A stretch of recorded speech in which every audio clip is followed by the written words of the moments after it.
చల్లని చూపుల తల్లివని మేమంతా కొలుస్తూ ఉంటే ఆ చూపులు మా కన్నీటిని కోరడం న్యాయమా? మేమేం పాపం చేశామని మా మీద నీ కోపం? ఊహ తెలియని ఆ పసిబిడ్డ ఏం నేరం చేసిందని ఆ శిక్ష? పురిట్లో కవల పిల్లల్ని మాకు వరంగా ఇచ్చి ఒకరిని నువ్వు తీసుకున్నావు, ఇంకొకరిని స్నేహం కోసం నేను దూరం చేసుకున్నాను. ఆ ఇంట్లో అందరూ పాపని ప్రాణంగా భావిస్తున్నారు. అలాంటి పసి ప్రాణం ఆపదలో ఉంది.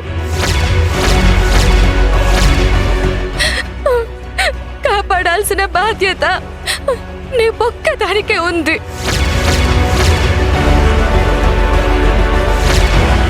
హాస్పిటల్కి వెళ్ళలేక, నా కూతుర్ని తలుచుకుంటూ ఇంట్లో ఉండలేక, నా భర్త మాటని కూడా కాదని నీ దగ్గరకు వచ్చాను.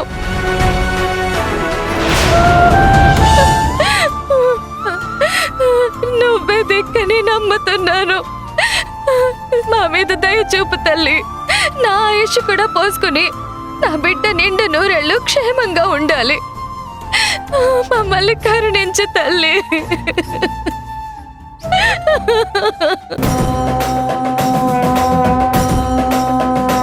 అమ్మా, చూస్తుంటే చాలా బాధల్లో ఉన్నట్టున్నావు. ఈరోజు అమ్మవారికి చాలా ఇష్టమైన తిథి. నీ మనసులో కోరికలు అమ్మవారికి నివేదించి అరచేతిలో హారతి వెలిగించమ్మా. 3 సార్లు ఆ నిప్పుల మీద నడిస్తే అమ్మవారు ప్రసన్నమవుతుంది.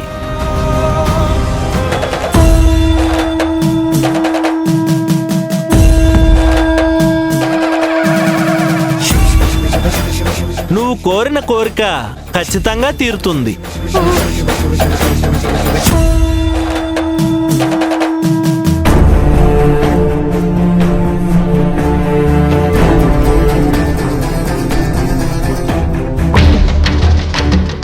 సంధ్య మీద అత్త కోపం రావడం, డాక్టర్ని మేనేజ్ చేయడం అంతా నేను అనుకున్నట్టే జరుగుతుంది.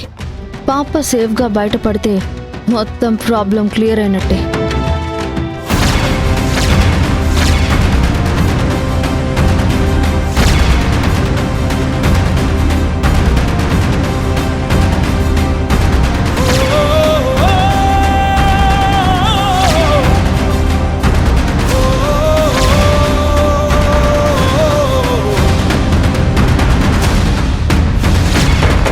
నాదే నష్ట జాతకం అన్నారు. నేనన్న ప్రశ్న చేయడం వల్లే అరిష్టం జరిగిందన్నారు. ఏ చేత్తో అయితే ముద్ద పెట్టానో ఆ చేతిలోనే హారతి వెలిగించుకున్నాను. నిజంగా నాది నష్ట జాతకమే అయితే, నా మనసులో ఏదైనా కల్మషం ఉంటే, నా వల్ల పాపకి ఏదైనా కీడు జరిగితే ఇప్పుడే ఈ నిప్పుతోనే నన్ను దహించే.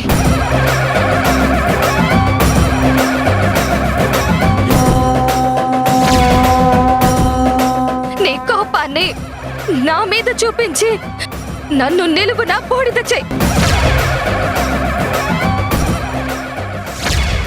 అంబా శాంభవి భద్ర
సంధ్య సంధ్య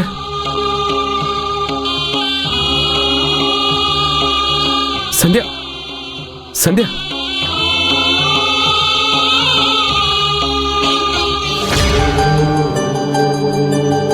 థ్యాంక్ గాడ్ పాప ప్రమాదం నుండి బయటపడింది. వెంటనే వాళ్ళ ఫ్యామిలీ వాళ్ళకి ఇన్ఫార్మ్ చేయి. Okay doctor.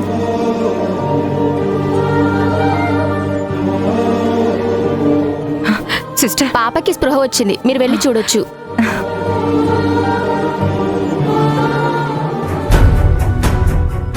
సంధ్య ఏమండి, మన పాప ఎలా ఉంది?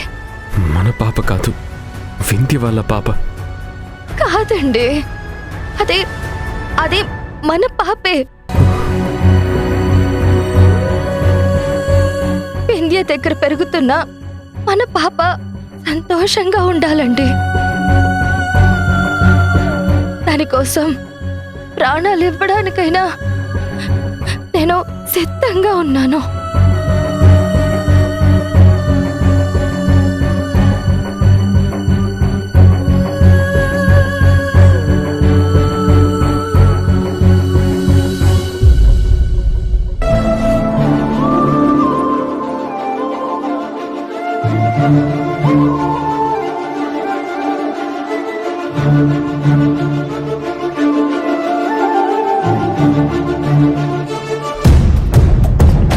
ఫంక్షన్ డిస్టర్బ్ చేయాలనుకున్నానే కానీ పాప ప్రాణాలు తీయాలన్న ఆలోచనే నాకు లేదు. మొత్తానికి పాప బ్రతికింది. Thank God. ఇది మీ అదృష్టమో లేక పాప అదృష్టమో తెలియదు కానీ చాలా పెద్ద ప్రమాదం నుండి బయటపడింది. ఏ దేవుడు కరుణించాడో కానీ పాప పల్స్ పెరిగింది, ప్రాణం నిలబడింది. డాక్టర్, పాపని మేము ఇంటికి తీసుకుని వెళ్ళొచ్చా? ఎస్, తీసుకెళ్ళొచ్చు. ఫుడ్ విషయంలో కొంచెం జాగ్రత్త తీసుకోండి. డాక్టర్, ఒక్క ఫుడ్ విషయంలోనే కాదు, అది తినిపించే మనుషుల విషయంలో కూడా నేను చాలా కేర్ తీసుకుంటాను.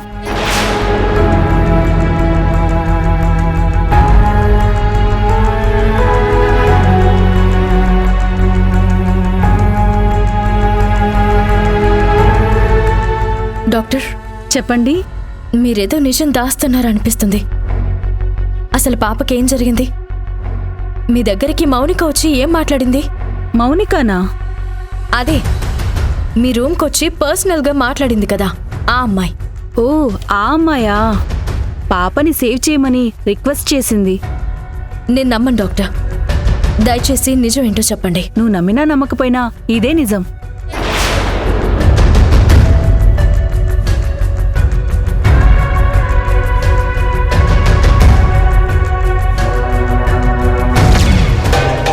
Doctor, thanks for the cooperation. ఈరోజు మీరు పాప ప్రాణాలు కాపాడమే కాకుండా నన్ను కూడా పెద్ద ప్రాబ్లం నుంచి సేవ్ చేశారు. పాప తల్లికి డౌట్ వచ్చింది, జాగ్రత్త. ఓకే డాక్టర్, ఆ డౌట్ని ఎలా డీవియేట్ చేయాలో నాకు బాగా తెలుసు. You don't worry. ఓకే.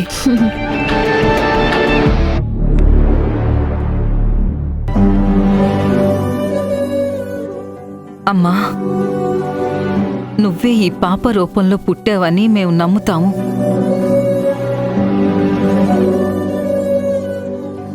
అందుకే నీ పేరు పెట్టుకుని ప్రేమగా అపురూపంగా చూసుకుంటున్నాను. ఏ పని మొదలు పెట్టాలన్నా, బయటకు వెళ్లాలన్నా వారాలు వర్జాలు చూసే నేను జీవితంలో మొట్టమొదటిసారి నా కోడలి మాట కోసం, వాళ్ళ స్నేహం కోసం మంచి చెడు ఆలోచించలేదమ్మా. సంధ్య జాతకాన్ని పక్కన పెట్టి అన్నం ముట్టించినందుకు పెద్ద అరిష్టమే జరిగింది. దేవుడు దయా, నీ ఆశీర్వాదం వల్లే పాప ఆరోగ్యంగా ఇంటికి తిరిగొచ్చింది. మా జీవితంలో సంతోషానికి మళ్ళీ చోటు దక్కింది.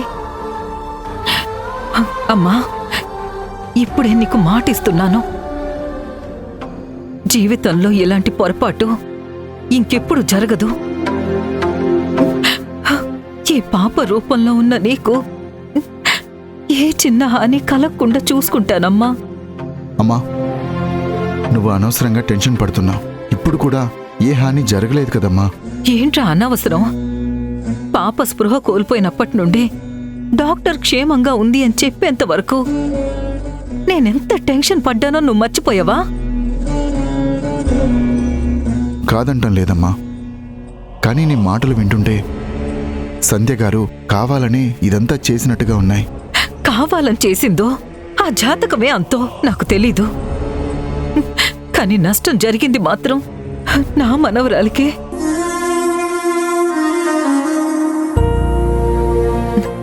హస్తవాసి అని ఒకటి ఉంటుందిరా. మనసు ఎంత మంచిదైనా ఆ చేయి పడిన చోట దరిద్రమే తప్ప ఎవ్వరికీ సంతోషమే ఉండదు.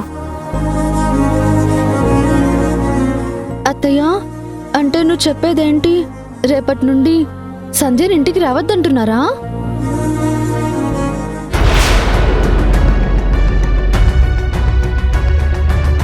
పాపకి అన్నప్రాసన అయింది కాబట్టి తల్లిపాలు తగ్గించొచ్చు. అంతగా అవసరమైతే పోతపాలు అలవాటు చేద్దాం. పోతపాలు పట్టడం వల్ల ఒకసారి పాపకి కడుపు నొప్పి వచ్చింది. హాస్పిటల్లో కూడా తీసుకెళ్ళాం కదత్తయ్య. ఈ రోజు నీ ఫ్రెండ్ అన్నం పెట్టడం వల్ల పాప ప్రాణం మీదకొచ్చింది కదమ్మా. నువ్వది మర్చిపోయి మాట్లాడొద్దు. దరిద్రం అని తెలిసిన తర్వాత దూరం పెట్టాలి. అరిష్టమని రుజువైన తర్వాత ఎంతో జాగ్రత్త పడాలి. చూడు వింధ్య, నువ్వడిగిన వెంటనే సంధ్య అన్నప్రాసం చేయడానికి నేను ఒప్పుకున్నాను.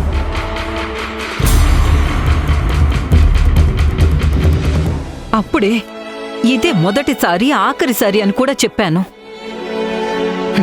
అదే మాట నువ్వు జీవితాంతం గుర్తుపెట్టుకో. పాపకు సంబంధించిన ఏ విషయంలోనూ ఇక మీదట సంధ్య ప్రస్తావన తీసుకురావద్దు. ఈ మాట వింధ్యకు మాత్రమే కాదు, మీ అందరికీ చెప్తున్నాను.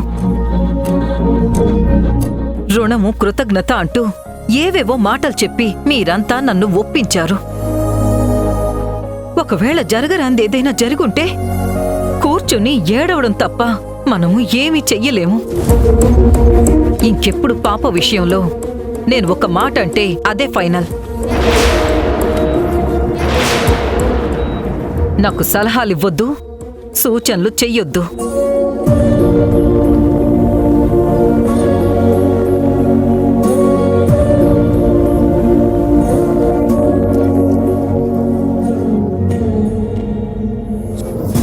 అరే రాజేష్, వింధ్యని పాపం తీసుకుని నువ్వెళ్ళు.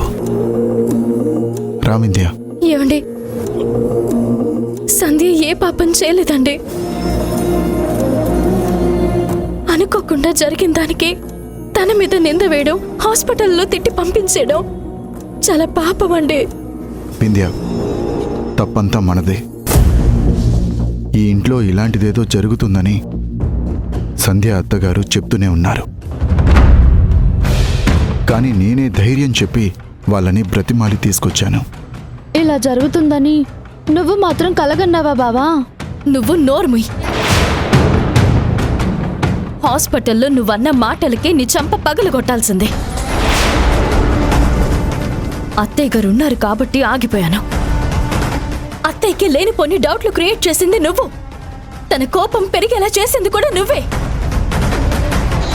అసలు డౌట్లేంటి వింధ్య? ఇక్కడ జరిగిందే కదా నేను అక్కడ మాట్లాడాను. నేను మాత్రం మీరంతా సంతోషంగా ఉండాలని కోరుకోనా? కోరుకోవు. అలా ఆలోచించేదానివి అయితే అసలు మేమంతా బాధల్లో ఉన్నప్పుడు ఓదార్చేదానివి, లేదంటే సైలెంట్గా ఉండేదానివి. కానీ నువ్వేం చేశావు? పాప కోసం టెన్షన్ పడుతున్న సంధ్య హాస్పిటల్ నుండి వెళ్ళిపోవడానికి కారణం నువ్వే కదా.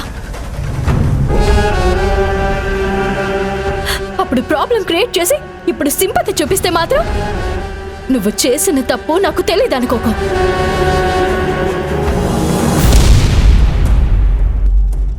బావా, పాపకలా జరిగేసరికి ఆ టెన్షన్ కోపంలో సంజయ్ గారితో నేను అలా మాట్లాడాను తప్ప నా మనసులో అలాంటి చెడు ఉద్దేశం ఏం లేదు. అత్తయ్యకి సపోర్ట్ చేయడం తప్ప సంధ్య వింధ్యల ఫ్రెండ్షిప్ని డిస్టర్బ్ చేయాలని అసలు నేను ఎప్పుడు అనుకోను బావా. మౌనిక, మొదటి నుంచి నీ పద్ధతి నాకు కూడా నచ్చట్లేదు. నువ్వు మనసులో ఏదో పెట్టుకుని పైకేదో మాట్లాడుతున్నట్టే అనిపిస్తుంది. జరిగిందేదో జరిగిపోయింది. ఇక మీదట దీని గురించి నువ్వు కూడా ఏం మాట్లాడడానికి వీల్లేదు.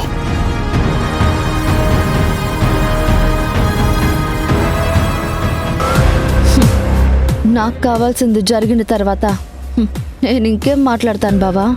నా మాటల వల్ల అత్తయ్య మారింది.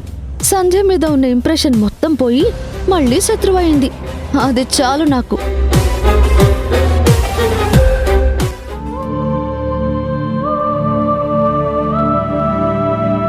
పురిట్లోనే బిడ్డను దూరం చేసుకున్న మనిషితో మైలు పట్టిన మనిషి చేత మొదటి ముద్ద పెట్టించాను.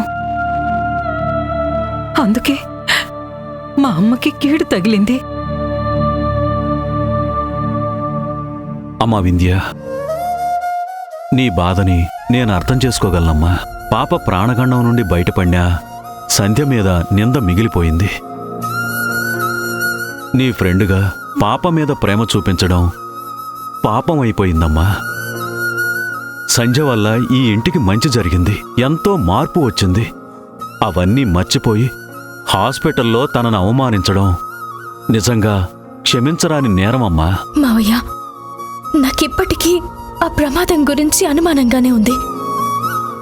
సంధ్యని ఇరికించడానికి కావాలని చేసిన కుట్రలానే అనిపిస్తుంది. మనం డాక్టర్తో మాట్లాడడానికి వెళ్ళినప్పుడు ఆల్రెడీ అక్కడ మౌనిక ఎందుకుందో నాకిప్పటికీ అర్థం కావడం లేదు మావయ్య. పాప ప్రమాదానికి కారణం ఏంటని అడిగితే డాక్టర్ కూడా సరైన సమాధానం చెప్పలేకపోయింది. అవునమ్మా, నాకు కూడా డాక్టర్ విషయంలో చాలా డౌట్లున్నాయి. ఈ ప్రమాదం వెనుక నిజానిజాలేంటో నేను కనుక్కుంటాను. నీ మామయ్యగా, ఒక తాతగా అది నా బాధ్యతమ్మా. ఈ విషయాన్ని నాకు వదిలేసి నువ్వు ప్రశాంతంగా నిద్రపోమ్మా. ప్రశాంతంగానా? ఎలా మావయ్య? హాస్పిటల్ నుంచి పంపించేసిన సంధ్య ఇప్పుడు ఎలా ఉందో, ఏ నేరం చేయకుండా పడిన నిందకి తను ఎంత బాధపడుతుందోనని నాకు ఒకటి ఆలోచన, ఆందోళన. నాకు ఈ క్షణం సంధ్యని చూడాలనుంది మావయ్య. తన కన్నీళ్ళని తుడుస్తూ నా బాధని పంచుకోవాలనుంది. కానీ అవకాశం లేదు మావయ్య. చూడమ్మా, అన్నీ కళ్ల ముందే జరుగుతున్నా ఏమీ చేయలేకపోతున్నానమ్మా. ఇంటి పెద్దనయ్యుండి సమస్య అని తెలిసినా కూడా కేవలం ఒక ప్రేక్షక పాత్ర పోషించాల్సి వస్తుంది.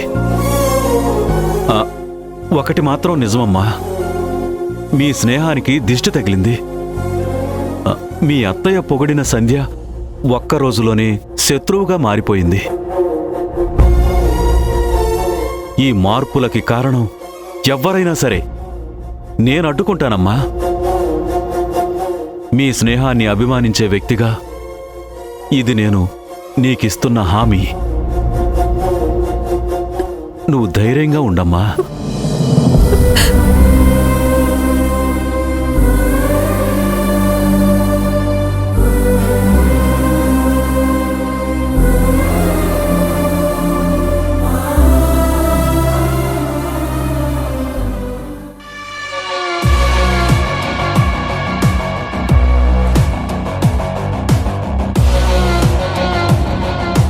బావా, ఏం చేస్తున్నావు?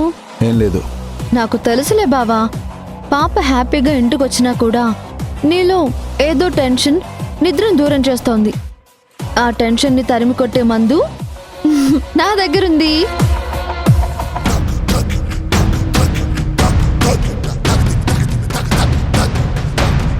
బావా, జనరల్గా డైలీ మందు తాగేవాళ్ళు సడన్గా ఆపకూడదు. అలా ఆపేసిన వాళ్ళకి యాంగ్జైటీ, డిప్రెషన్, ఆకలి లేకపోవడం, నిద్ర రాకపోవడం ఇలాంటి రకరకాల సిమ్టమ్స్ కనిపిస్తాయి. అవి దూరం అవ్వాలంటే నీ లైఫ్లో మళ్ళీ మందు దగ్గర అవ్వాలి. ఇది తాగి ప్రశాంతంగా వెళ్ళి పడుకో.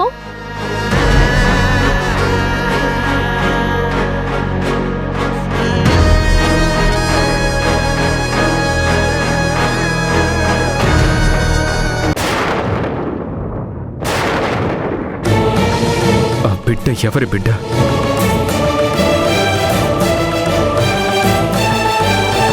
నిజం చెప్పకపోతే నేను చచ్చినంతోటే.